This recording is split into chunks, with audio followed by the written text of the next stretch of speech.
Russian President Vladimir Putin has said Kyiv doesn't want peace, claiming Ukraine would lose its newfound political influence.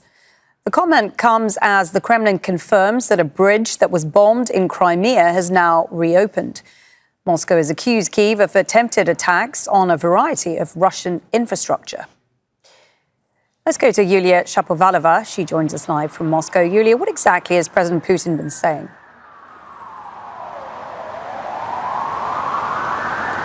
Well, basically, Vladimir Putin has appeared in public for the first time after a series of very significant attacks by Ukraine and expressed doubt on the possibility of holding a meeting with Volodymyr Zelenskyy and the possibility of a ceasefire, calling the latest attacks an act of terror committed against Russian civilians. He spoke about the blowing up of bridges and railway tracks in the Bryansk and Kursk regions, which took place on June the 1st, saying that the decision on those terrorist attacks was made in Ukraine at the political level.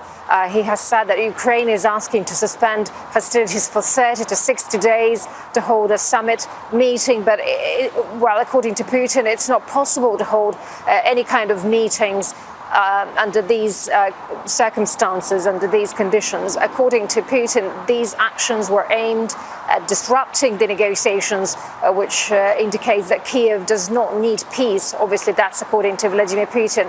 By the way, he did not say a word about Ukraine's attacks on strategic aviation airfields, which also took place recently. But according to Foreign Minister Lavrov, both rounds of Istanbul talks between the Russian and Ukrainian delegations earlier on in May and June the 2nd were successful, and the Russian side is going to stick to the agreements reached during those talks, at least regarding prisoner of war exchange as well as borders exchange. And Lavrov has said that it's important to continue to negotiate, while head of the Russian delegation at the negotiations, Vladimir Medinsky, has announced the agreed prisoner exchange of 1,200 people from each side to begin over this coming weekend.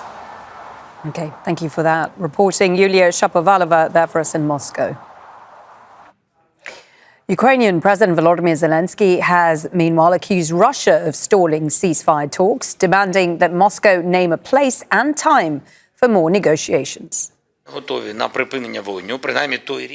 The Russians are not ready for a ceasefire, at least not at the level of the current delegations. They believe this is an issue for the leaders to decide. They told us directly the ceasefire is a matter for a different level. We are proposing that Russians, and I believe our partners could support us, that they agree to a ceasefire before a leaders' summit. My personal position is this. First, we are ready for a meeting immediately. To avoid insinuations, the location is up to the Russians. Istanbul, the Vatican, Switzerland, all of these are options. We are proposing to meet any day starting Monday. Make sure to subscribe to our channel to get the latest news from Al Jazeera.